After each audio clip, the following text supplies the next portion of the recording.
Amazing games are the perplexing, exciting, delightful byproduct of a rogue construction crew at night, hiding behind the scenes and working in places in ways where hopefully the result is the only thing you will ever see. There might be a bug and the smell of new asphalt here and there, but hopefully it's just not soft. There are few games to probably be counted maybe on one hand with only 4 fingers up that let you feel so much the reaction against action and the push and pull interaction between player and world as the Zelda games, and in particular, Tears of the Kingdom. It's that the consistent surprise of discovery practically never goes away until you're done with the game.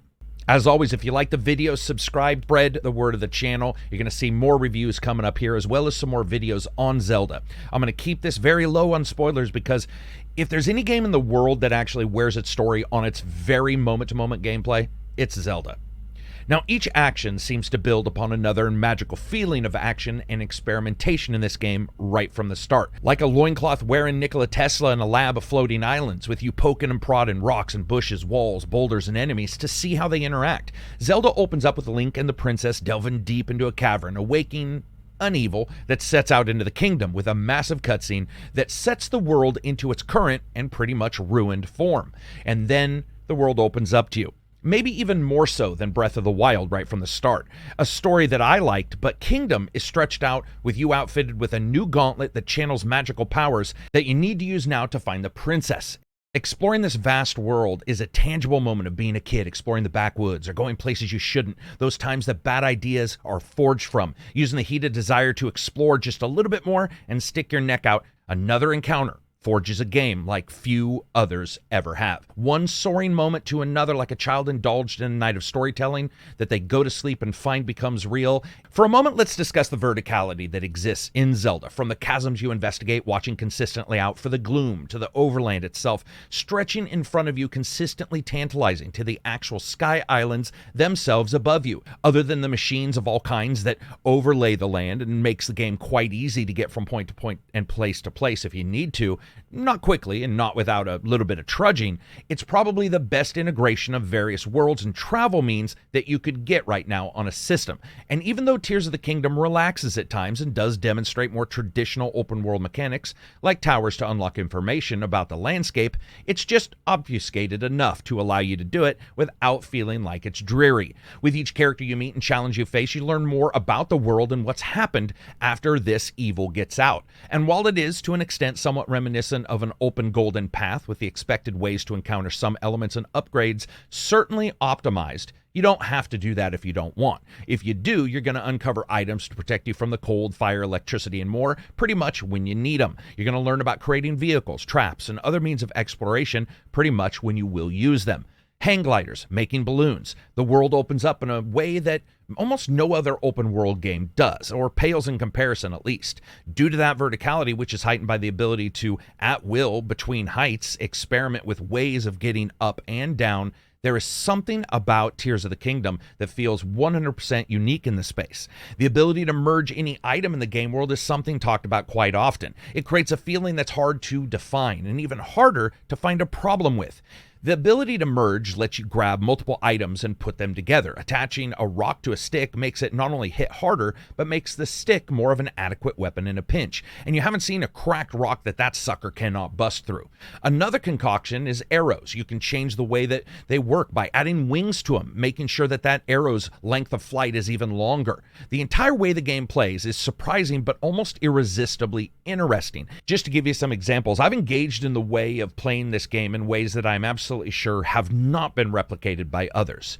And this is a game that never says no. It just says yes with caveats. It says go ahead and try, from tossing everything you carry and the heads and bodies and feet of enemies just to see what happens, to fusing random things together to also see what happens, to using one skill after the other. For example, merging a bunch of items, watching it roll down a hill, and then reversing it so that the enemies that are coming over the hill get hit by it while you're in a completely different spot. Also, combat continues to be a bit of the sticky wicket of Zelda. Zelda is one of the most optimistically designed designed immersive experiences that you're going to ever play, even if that means for the most part you're facing down enemies whose brains seem fused to the very rocks you smash them with. The enemy AI is barely that, usually running towards you in their version of breakneck pace while you switch out breaking weapons and attach items to arrows, weapons, shields, and others to add elemental or special effects. Now, dodging and blocking is done by holding down the block button, and you can also shield bash enemies, and if you parry perfectly, you can leap in for a quick attack. Make no mistakes though, the combat in Zelda isn't the atypical combat we see in a lot of other games with open world environments,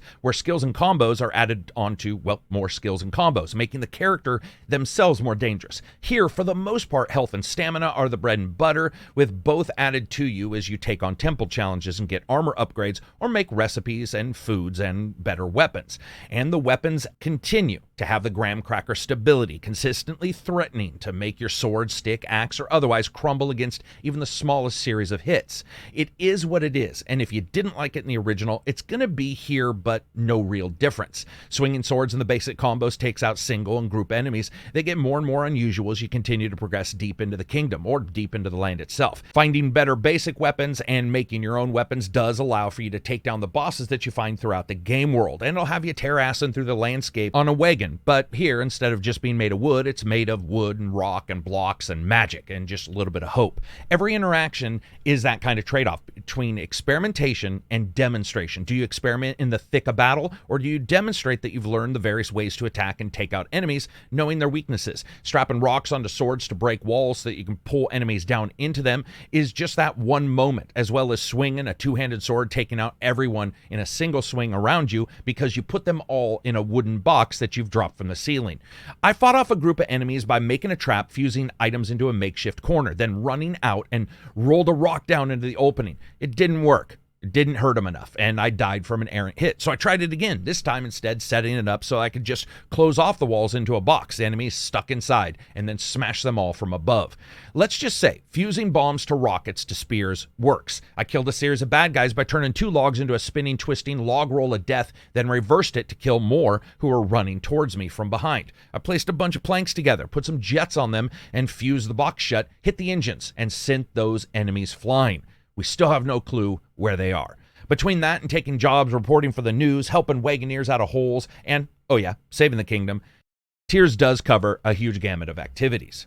When it does so, the presentation is pretty well done. Somehow, even on a system as ancient and creaky as the Switch, consistently threatening to bust apart under most games' single use of one alpha transparency, this is actually a pretty good achievement for the Zelda developers. For example, the tempests of winds in the morning are one of the few times where I actually get to see wind impact not only the world itself with some blowing trees, but yourself kicking the sails up on a boat that you're on that no one has any right wanting to sail on. It's one of the first games where the threatening violence of the future and dire circumstances of a kingdom whip around you in a cloud system that honestly is profoundly better than a lot of next generation games. It's stunning to see how the developers have harnessed the lackluster power of the Switch, even if the resolution is low enough that the aliasing can cut you.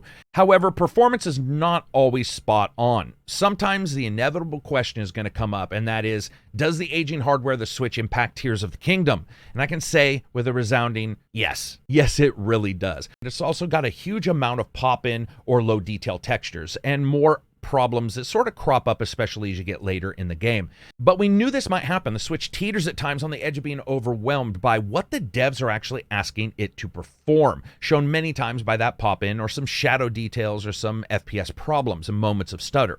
Also, while the game's consistently delivering new ways for you to explore the world, occasionally platforming itself can be a bit finicky, leaping and sometimes not leaping when you just expect. Other times, it feels pretty smooth. The game has an amazing orchestral, soaring blockbuster soundtrack. At least, that's what someone would probably expect a person to say when they're talking about an open world game.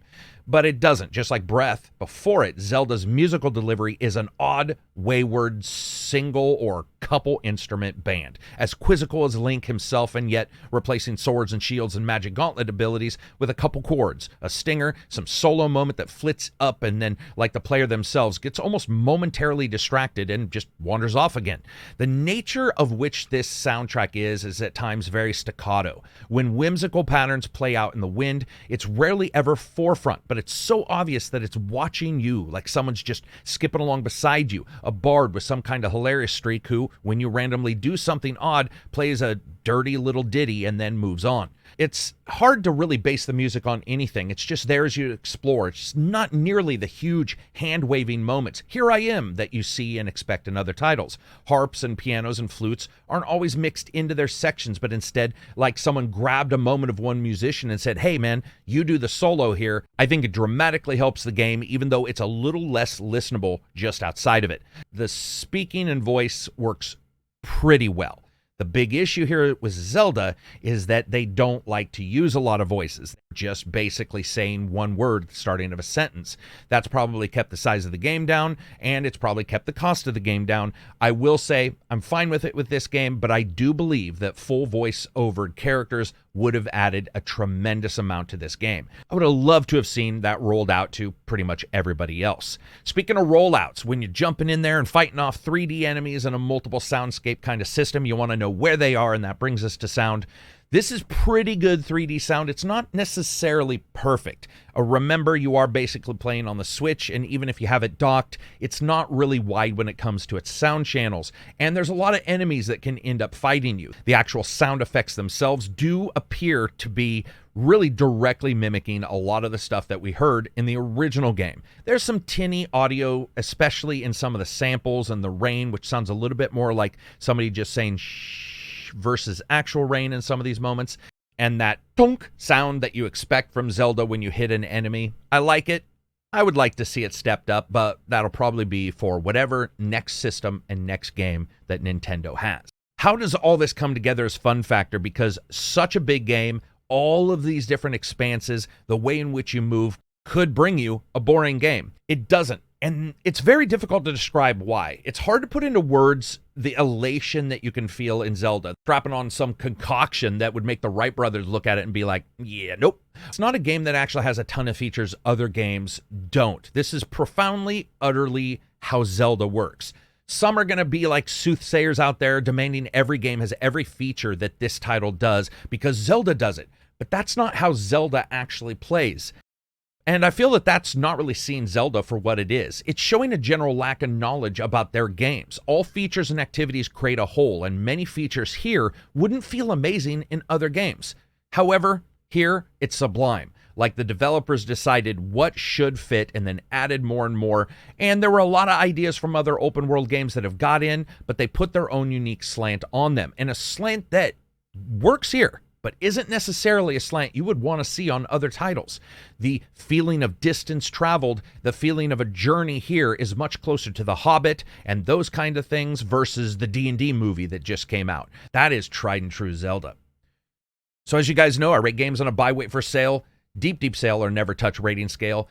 This is obviously 100% worth getting, a razor's edge of dark worlds, bright moments, and right down the center, incredible gameplay, but it can still cut you a little bit on some of the oddities that they put into these games. I think the big complaint is going to be, is it equal to the other title? Is it equal to the original? And that's a question that I think a lot of people are going to discuss for a very great deal of time. The original Zelda, when it came out on Switch, was so surprising, so stunning, so different in how it offered everything, that you could certainly enter into Tears of the Kingdom and then come out of it thinking, you know what? It is just an improved sequel. And in some ways, maybe some things are missing that you might like. And in some other ways, improvements are here that you may actually enjoy. Also, and it's impossible to ignore this, the game does show the weakness of the Switch as a platform, not only within its actual release sphere and all of the games people played, but additionally, the 2 or 3 years of development time that it had prior to release. This is an ancient chipset, and regardless of the skill of the developers, and they are certainly skilled, you do see some caveats in this game, including the occasional times where the different things that you've created will just disappear if you've gotten too far away from the creation zone, which appears to be a memory issue, or it could just be a bug. It didn't actually come up very often for me, but I did notice little quibbles, little things that were popping up where you could tell that they were pushing the system just as far as it possibly could go, and it really is time for Nintendo to look at this platform and say the competition's out there. We got to get these things on a new system because the resolution, the detailed textures or lack of detailed textures you see here, and some other finicky parts, as well as a good deal of loading between locations, can certainly remove a bit of that fun factor. The game was still awesome, super enjoyable. I definitely say it's worth getting, but be aware of those problems. As always, if you like this video, give it a thumbs up. If you dislike it, not only give it a thumbs up, but subscribe and share it. And of course, you can join the Patreon, which helps out the channel because everything gets demonetized anyway at some point or in some way claimed. I would appreciate that. Who knows? Nintendo will probably copyright this sucker. Peace out, everybody. Enjoy the rest of your week. And if you get the game, post what you thought in the comments. In fact, if you're the first, let's say, 2,000 people in the comments who comment, you'll be the first 2,000 people in the comments to have commented, which is pretty damn cool. Peace out.